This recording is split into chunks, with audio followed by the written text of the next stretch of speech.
মহান আল্লাহ তাআলা আমাদের এই পৃথিবীতে উদ্দেশ্যহীনভাবে পাঠাননি। তিনি আমাদের সৃষ্টি করেছেন পরীক্ষা করার জন্য। পবিত্র কোরআন মাজিদ আমাদের জানিয়ে দেয়, মৃত্যু ও জীবন সৃষ্টি করা হয়েছে যাতে পরীক্ষা করা হয় কে আমলে উত্তম। অর্থাৎ আমরা যাই করি, ভুল কিংবা শুদ্ধ, একদিন আমাদেরকে আল্লাহ তাআলার কাছেই ফিরে যেতে হবে। এটাই আমাদের জীবনের সবচেয়ে বড় বাস্তবতা, সবচেয়ে কঠিন চ্যালেঞ্জ। কিন্তু এই পরীক্ষার মাঝেও আল্লাহ আমাদের একা ছেড়ে দেননি। তিনি আমাদের ভালোবাসেন, তিনি চান আমরা সফল হই। তাই তিনি আমাদের দিয়েছেন এক মহামূল্যবান রজনী, লাইলাতুল কদর।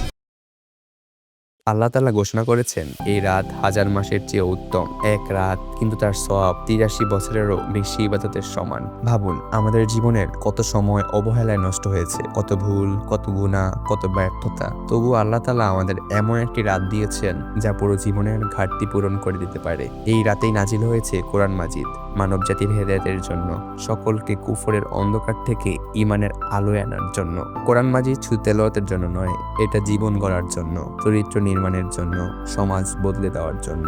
তাই লাইলাতুল কদর কেবল একটি ফজিলতের রাত নয়, এটা পরিবর্তনের রাত, নিজেকে নতুন করে গড়ার রাত। রাসূলুল্লাহ সাল্লাল্লাহু আলাইহি সাল্লাম বলেছেন, যে ব্যক্তি ঈমানের সাথে ও সওয়াবের আশায় লাইলাতুল কদরে ইবাদত করবে, তার পূর্বের গুনাহ ক্ষমা করে দেওয়া হবে। তাহলে আমরা কি করব?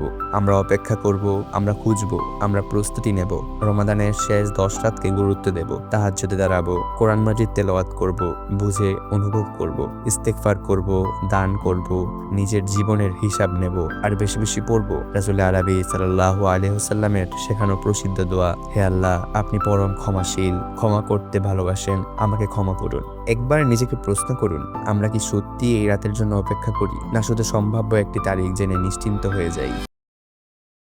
হতে পারে এই লাইলাতুল কদরই হবে আমাদের জীবনের মোড় ঘোরানো রাত। হতে পারে এই রাতেই বদলে যাবে আমাদের তাকদীর। হতে পারে এই রাতেই আল্লাহ তাআলা আমাদের অন্ধকার মুছে আলো দান করবেন। তাই আসুন, আমরা পরিকল্পনা করি, আমরা প্রস্তুত হই, আমরা ষোলকলায় কাজে লাগাই আল্লাহ প্রদত্ত এই মহাসুযোগ। আসলে আমরা পরীক্ষার জীবনে আছি, আর আমাদের রব সীমাহীন দয়ালু। তিনি চান আমরা সফল হয়ে, ক্ষমাপ্রাপ্ত হয়ে তার কাছেই ফিরে যাই। এই লাইলাতুল কদর হয়ে উঠুক আমাদের জীবনের শ্রেষ্ঠ রাত।